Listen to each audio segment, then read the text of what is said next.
Que le Seigneur puisse utiliser son serviteur. Car il a envoyé sa parole et sa parole nous a guéris. Tout ce qui pourrait être comme raisonnement des êtres humains que nous sommes, tout ce qui pourrait résister à sa présence ou à la parole de Dieu, nous neutralisons au nom puissant de Jésus. Oh Seigneur, parle-nous, Père. Brise tout ce qui est en nous. Manifeste ta présence en ces lieux.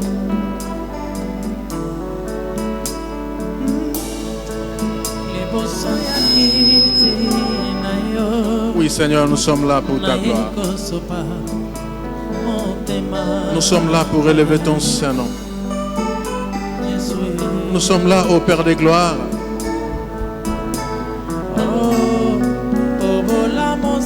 Avec le cœur vide. Parle-nous, Seigneur. Que ton esprit agisse au milieu de nous, Père.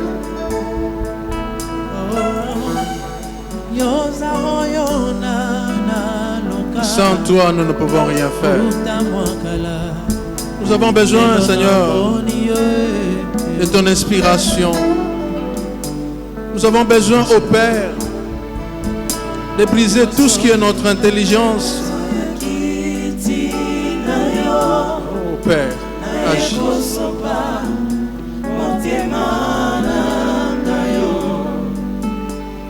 Tout ce qui pourrait résister à ta parole, Seigneur.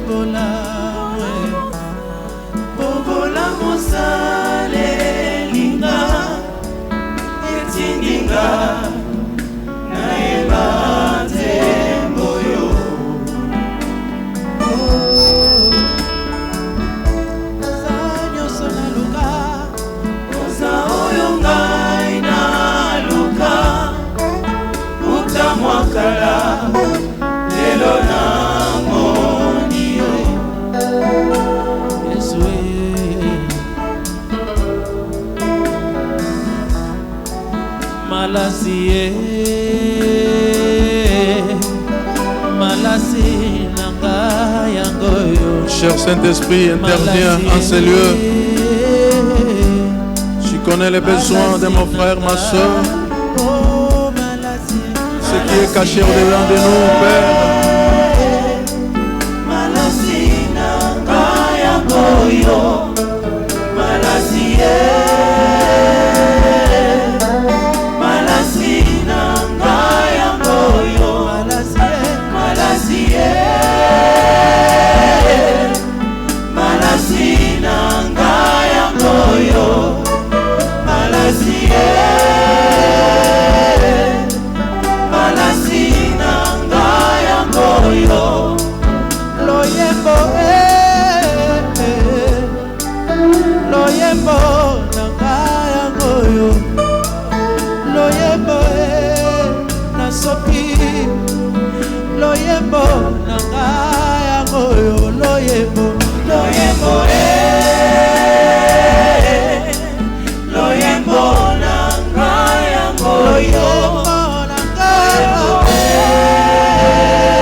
Prions le Seigneur.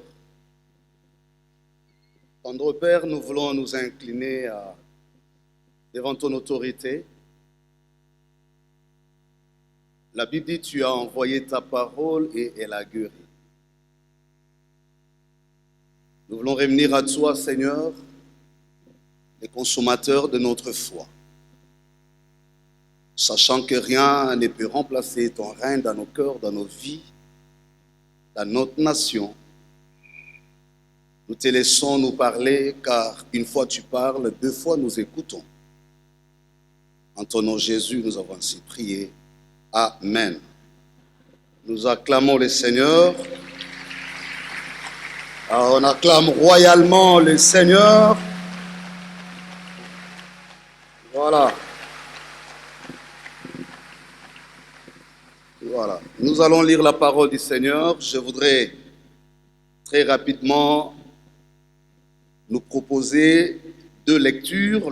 La première, nous la tirons dans le premier livre de Samuel, le chapitre 7.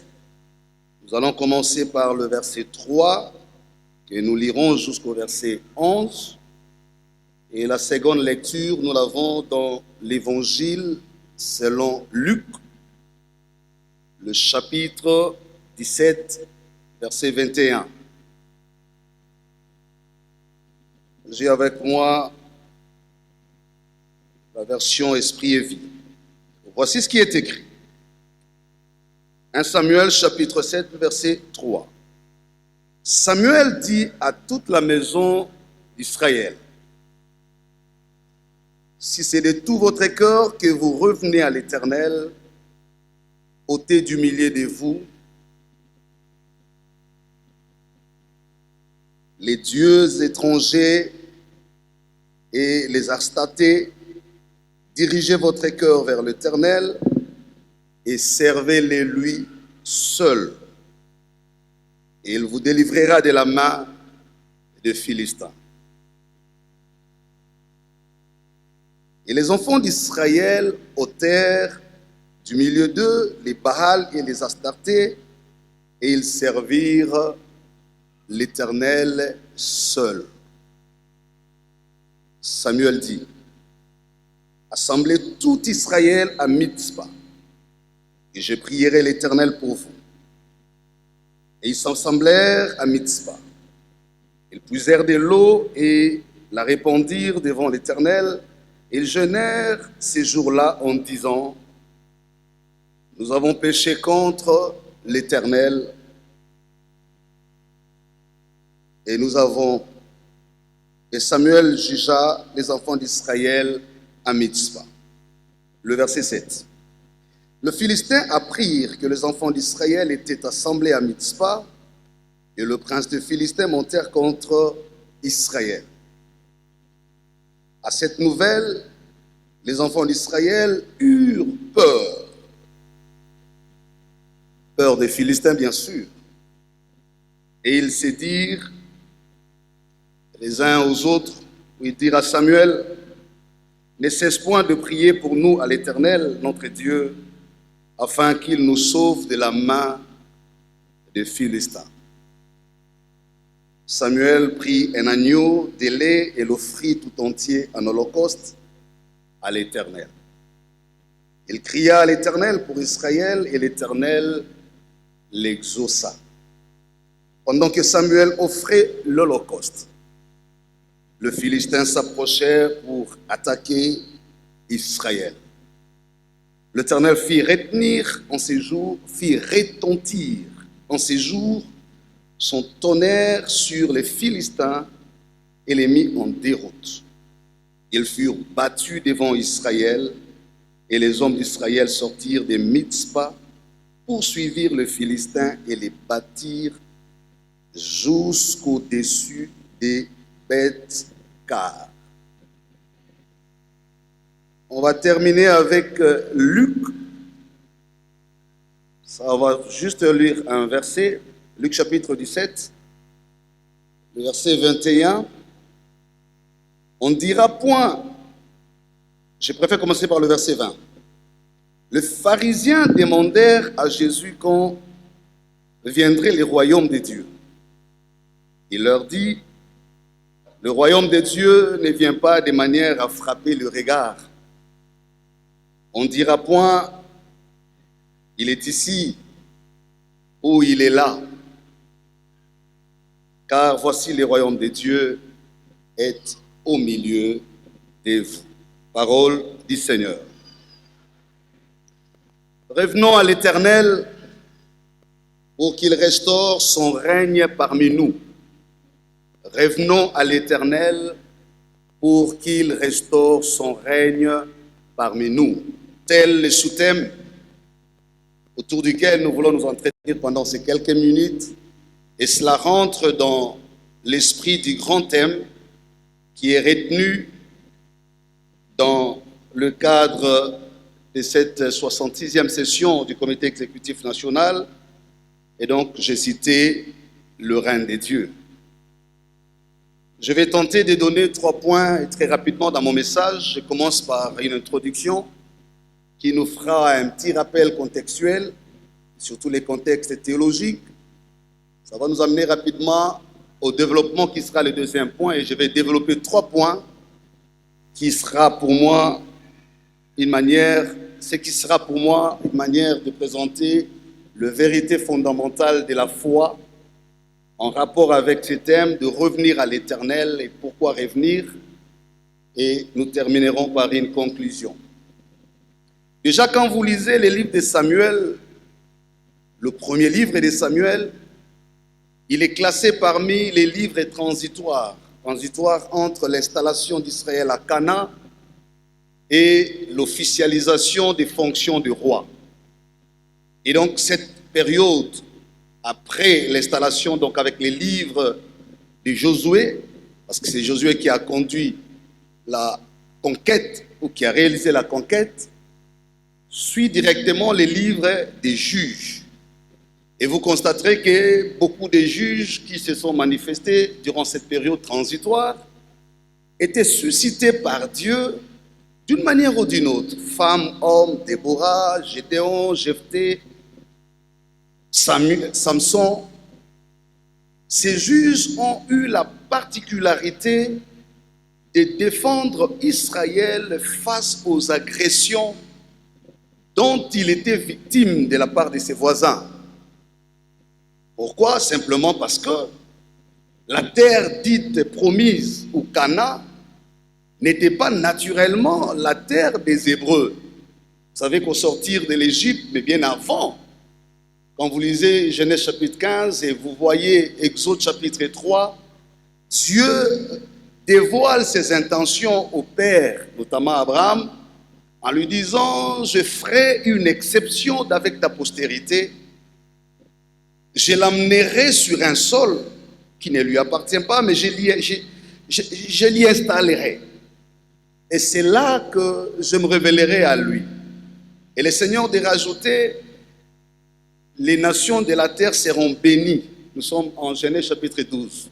Et si vous complétez avec le chapitre 15. Donc, je note ici que le Seigneur s'est révélé lui-même comme l'auteur de l'histoire d'Israël.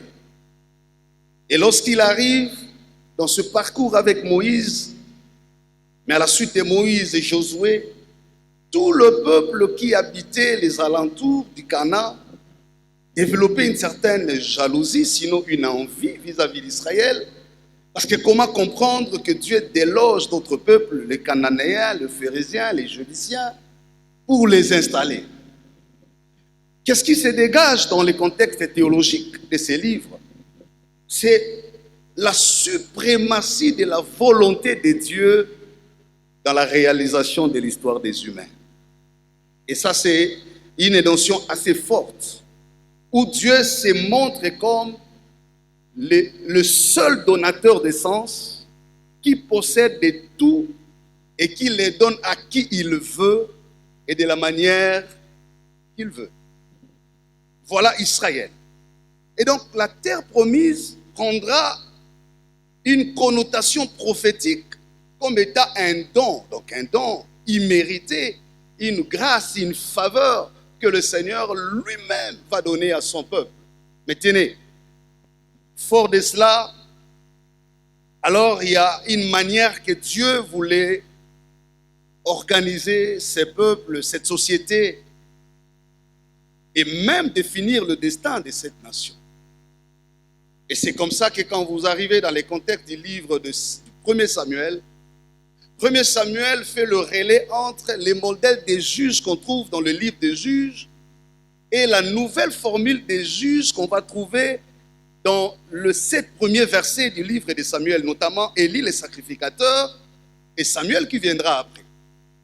On trouve que Dieu change le centre de gravité de l'action du juge les juges d'avant, Samuel et Élie, étaient des hommes providentiels, des hommes forts physiquement, qui délivraient Israël par la force.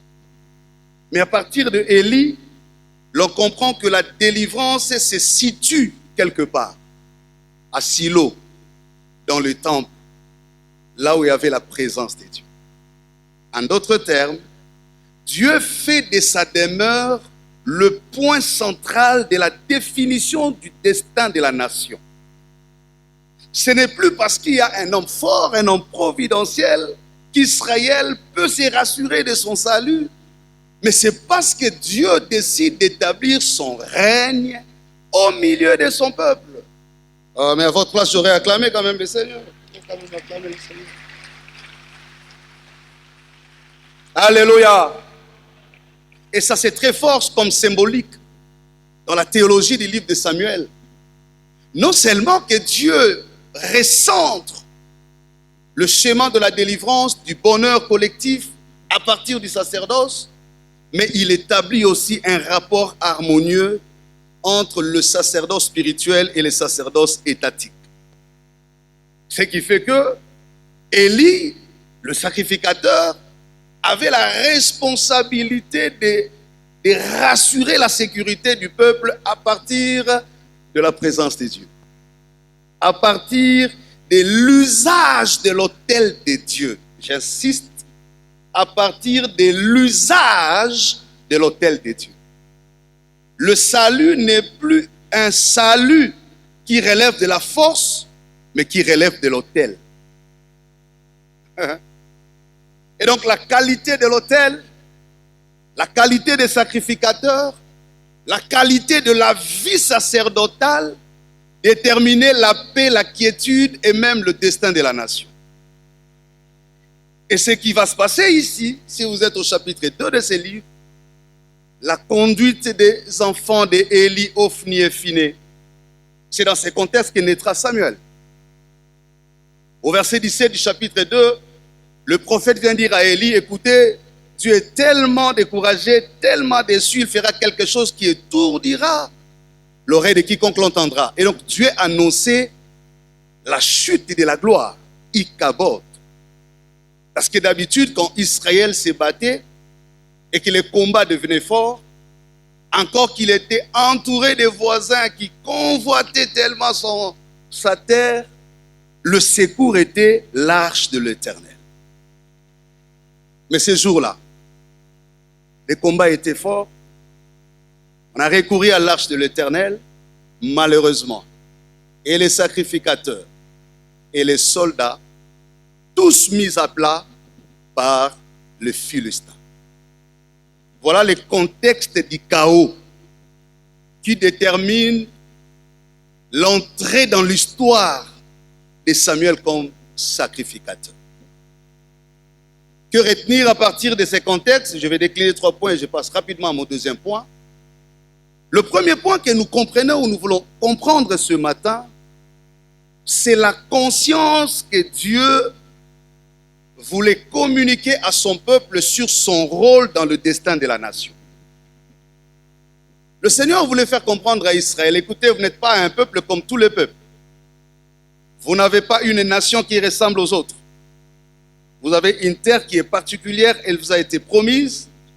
Vous l'avez acquise, pas par la force, vous n'avez pas une grande armée, mais ma droite vous a accompagné. Et j'ai honoré mes alliances avec vos pères Abraham, Isaac et Jacob. Et donc, posséder cette terre doit vous rendre constamment conscient qu'il y a un souverain qui a établi son règne et qui tient au devenir de cette histoire.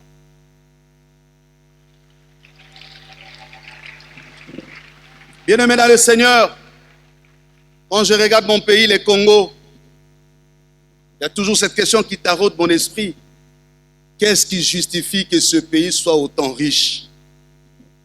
Pourquoi seulement le Congo?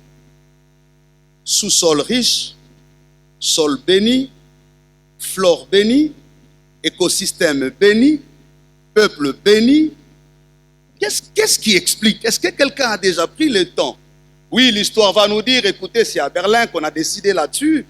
Ce sont des personnes qui se sont enfermées dans une salle. Ah ben non, moi j'ai dit, il y a un Dieu qui est au-dessus de tout et qui a guidé la main pour délimiter les frontières de cette nation. Ce n'est pas un hasard. Bon, même si c'était un hasard. Même si c'était un hasard, disais-je. Alors comment expliquer toutes ces richesses concentrées sur un sol? Non, il y a un destin prophétique. Rien n'est innocent, il y a un destin prophétique. Donc que tu le crois ou pas, moi j'ai amené ma propre foi et je te le dis, il y a un destin prophétique rattaché à cette nation, le Congo. Elle n'est pas une nation ordinaire, elle n'est pas une nation qui a l'histoire ordinaire. Elle incarne, j'ai toujours dit, elle est la maternité de destin des nations. Arrivera le moment où beaucoup de destins s'éteindront dans les nations de la terre. Le Congo restera la référence et la source. La Bible déclare, je lèverai la montagne de ma maison au-dessus de toutes les montagnes. Elle parviendra par-dessus les collines. Le peuple viendra, les nations y afflieront et diront, allons à la montagne de l'Éternel, c'est là qu'il repose sa grâce. Je suis en train de croire fermement que le Congo restera la réserve de l'humanité. Personne d'entre nous a participé au Conseil des cieux pour négocier quelque chose pour le Congo. Personne. Dieu, dans sa préscience, a rempli la terre, le sol et le sous-sol, a mis un écosystème sécurisant.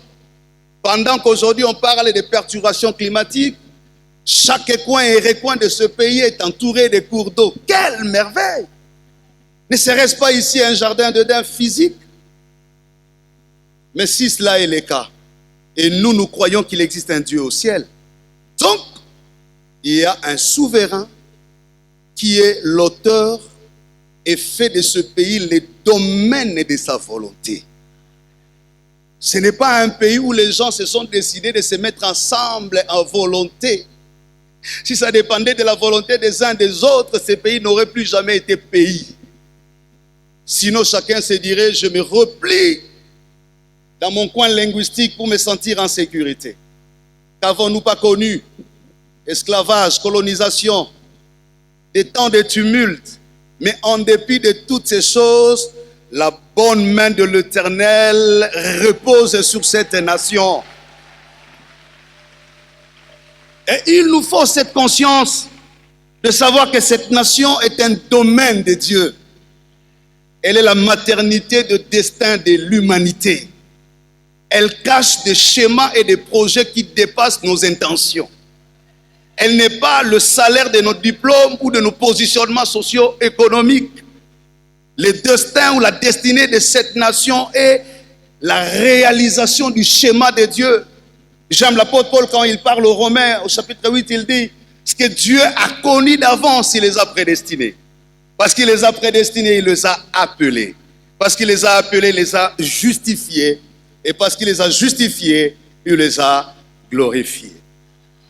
Mais j'aime encore quand l'apôtre Paul revient chez les Éphésiens, Éphésiens chapitre 1er, le verset 17 et 18, il dit, je prie que l'Éternel illumine les yeux de vos cœurs, pour que vous saisissiez l'espérance qui s'attache à son appel.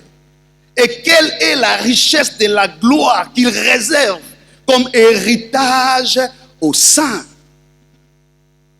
J'ai vu dans ma Bible un jour Agar dans le désert en train de pleurer. Dieu n'a pas opéré un miracle en dehors du désert. Il a seulement ouvert les yeux d'Agar. Et Agar a trouvé que la source était là où elle pleurait. Elle dira, Ata El Roy, Dieu m'a vu. Et a laissé le trace dans ma vie pour que quiconque me verra, qu'il reconnaisse que Dieu m'avait vu. Des fois, nous pleurons là où Dieu a placé l'exaucement. Des fois, nous nous ignorons et nous ignorons qui est Dieu pour nous. C'est comme ça qu'Israël n'a pas compris. Le Philistin n'avait jamais été plus fort qu'Israël. Mais seulement, David va le préciser. Il dit, la délivrance n'appartient ni à la lance ni au javelot, La délivrance appartient à l'Éternel. Les uns courent avec leurs chars et chevaux, mais nous, nous courons à genoux avec la bonne main de l'Éternel qui nous porte. L'important, ce n'est pas de savoir quelle est la distance que nous avons à parcourir, mais à laquelle des coupes nous avons bu pour la provision de notre parcours. Frères, sœurs, je ne sais pas les problèmes dans lesquels tu es, peut-être de manière individuelle, de manière familiale, peut-être tu es cette femme qui pleure nuit et jour pour se dire, mon mariage, je l'ai échoué. Peut-être tu maudis ta famille, peut-être que tu maudis tes enfants, peut-être que tu oublies à cause d'une maladie qui te perturbe. Ce matin, le Seigneur m'a envoyé te dire, tu n'es pas seul. Si ça dépendait de toi, tu n'aurais pas traversé la mer Rouge. Si ça dépendait de toi, tu serais mort par la sécheresse du désert. Le soleil du désert aurait consumé ta vie. Mais tu sais, pour toi, Dieu a changé les conditions du désert. Là où le soleil tue les autres, la nuée de grâce t'a accompagné.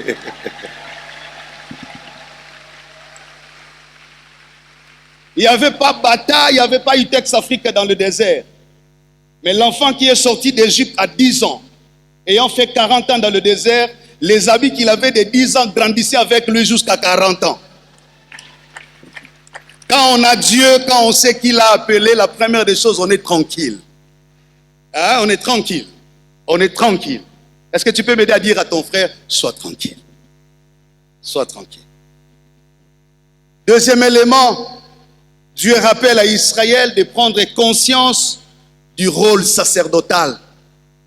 Les sacerdoces représentent aujourd'hui l'Église. C'est comme ça que Samuel va le dire au verset 3, il dit, revenez à l'Éternel.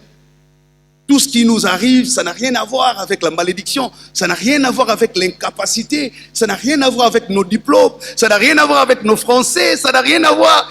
Le secret, c'est à l'autel. Revenez à l'autel.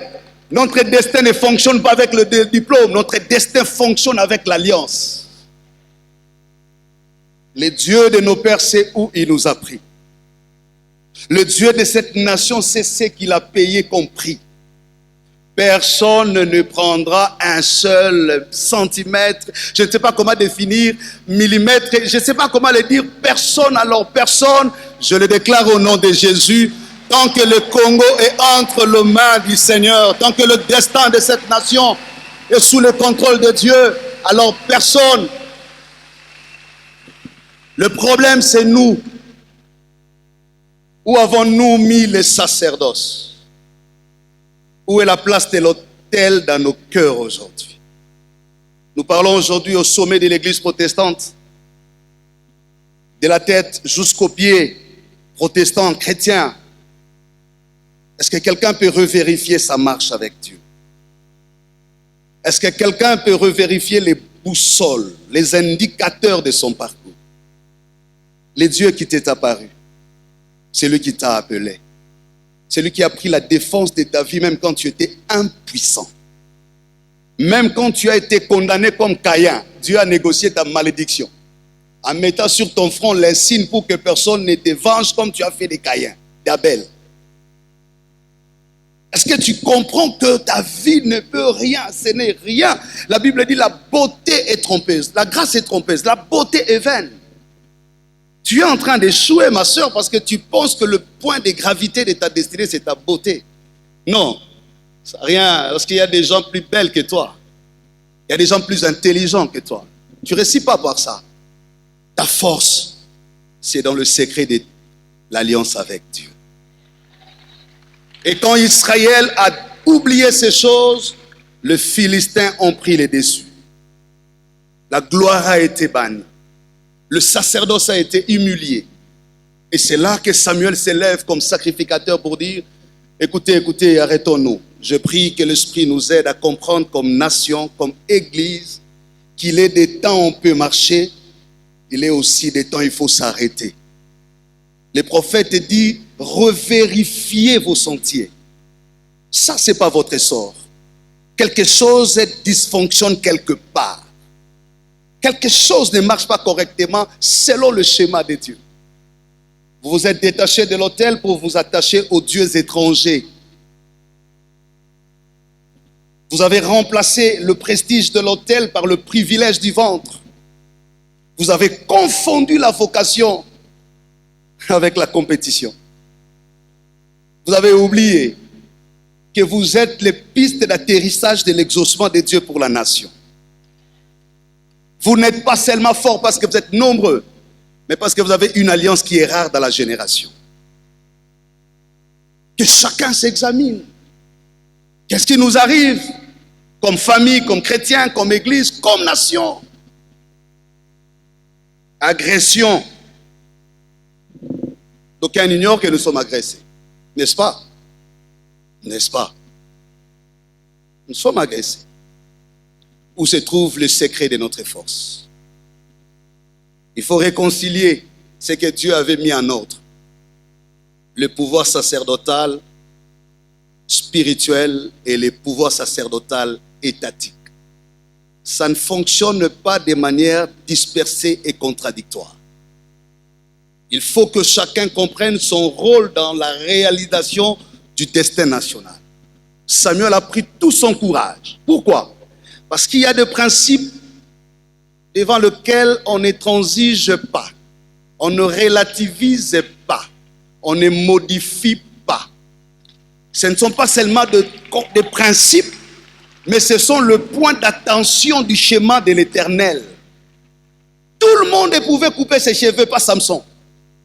C'était normal que les hommes se coupent les cheveux, mais pour Samson, ça devient un interdit. Parce que son destin fonctionne avec les cheveux. Ce n'est pas parce qu'on a autant de voisins que nous ressemblons à ces pays voisins. Ça, c'est une nation sacerdotale. Que chacun de nous s'examine et revisite encore son schéma. Dans la famille, papa, Dieu sait pourquoi il t'a établi comme père. Maman, Dieu sait pourquoi il t'a donné ces maris-là. Il ne te donne rien qui soit au-dessus de tes forces. D'ailleurs, il est calme parce qu'il sait que ces combats ne modifient pas ces données de l'histoire. Jésus traversait la mer en s'endormant même dans la barque, parce qu'il savait que la tempête n'allait pas modifier la décision de traverser sur l'autre bord. Qu'il dort ou qu'il ne dort pas, la barque arrivera. Si la tempête est forte, alors agite bien l'alliance. Et je termine pour dire, Dieu veut prendre conscience à son peuple que toi tu as une formule, c'est le retour à la volonté de Dieu. La repentance. Restaurons l'autel de Dieu dans nos cœurs. Restaurons l'autel de Dieu dans nos familles, dans nos couples, dans l'église, dans la nation. Ça ne sera plus notre combat. C'est le ciel qui va s'en charger. Réconcilions-nous simplement avec Dieu et avec nous-mêmes. Nous sommes en train de perdre des énergies, des temps, des hommes, des vies. Parce qu'on passe à côté du schéma de l'Éternel.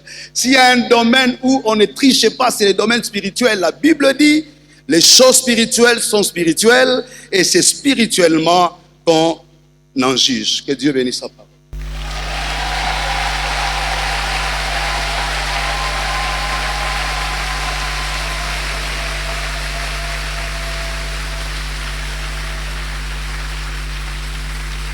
Est-ce que nous pouvons acclamer très fort notre Dieu? Est-ce que nous pouvons nous lever pour acclamer le roi des rois qui nous parle?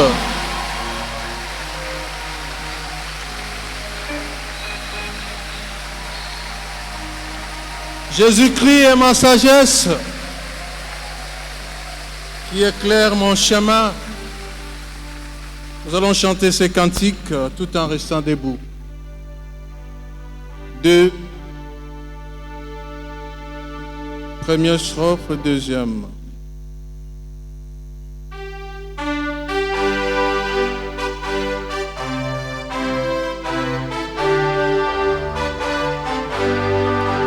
Jésus-Christ est ma sagesse, il éclaire mon chemin, et je marche à ma faiblesse, conduit par sa sûreté.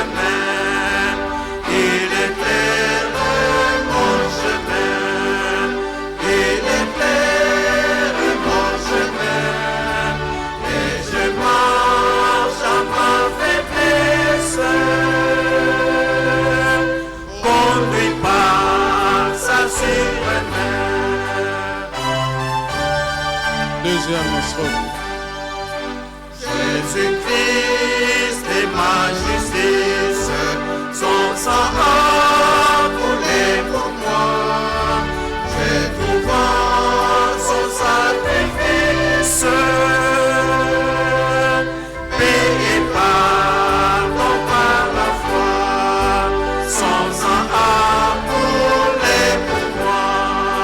Son sang a coulé pour moi. J'ai trouvé son sacrifice,